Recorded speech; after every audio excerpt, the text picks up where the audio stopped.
hi everybody. Welcome to the final episode of using the mini excavator and the skid steer.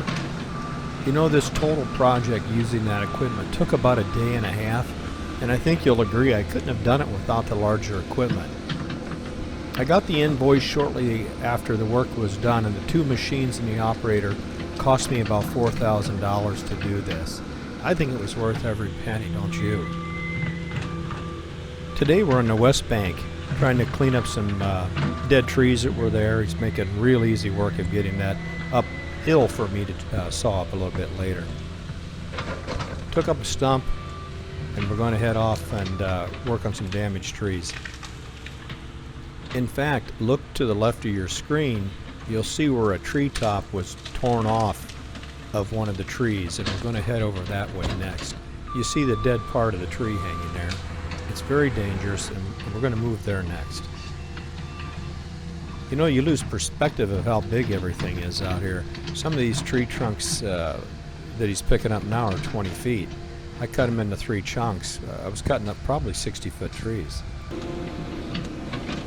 Take a look to the right of your screen. You'll see the new exit pipe we put in. So I'm hoping to raise that at least a foot, 15, 16 inches. But later in the project, I decided to put a 90-degree elbow and raise it even higher, getting up maybe 2 feet higher.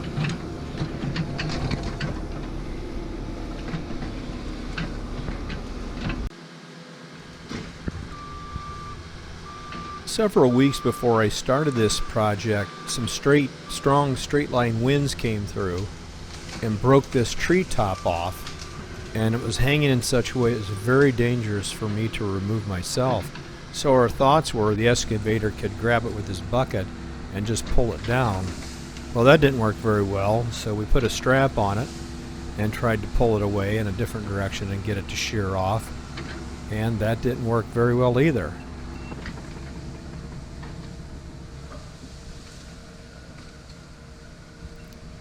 This tree probably falls into that 60-foot range I was talking about earlier.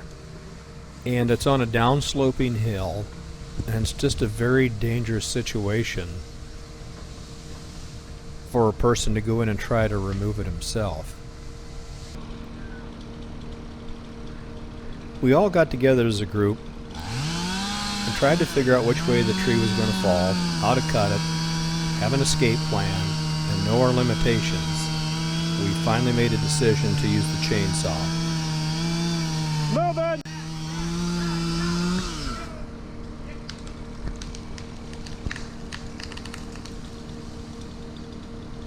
Well, doggone it, on paper we thought it would work. So let's go to plan B. Hook up the excavator and we'll try to pull it in a different direction and see if we can get it to break. That broke off branch continued to fight us throughout this whole project. Some viewers may look at that and say, why did I use a tow strap and not a chain? The tow strap was light enough I could throw it up high and get it up in the tree quite a ways. Could have never done that with a chain.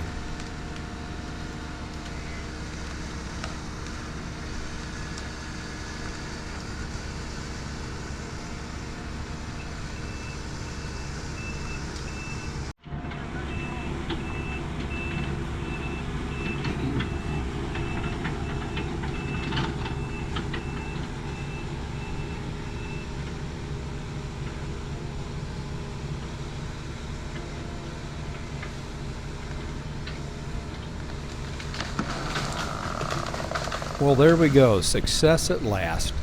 The excavator removed the large chunks for me and put them uphill so I could cut them up later when I had more time. And he was on his way. And that is going to take us to the end of this episode. The next episode, we're going to get the 1025 out. We're going to rake, pulverize, and start seeding the banks. And we're going to go a whole new direction. I hope you'll stop in and watch our video. Thanks so much. We'll see you soon. And unfortunately, there's no moments of nature. It's going to be 18 below zero here tonight, and quite frankly, nothing is moving, including myself.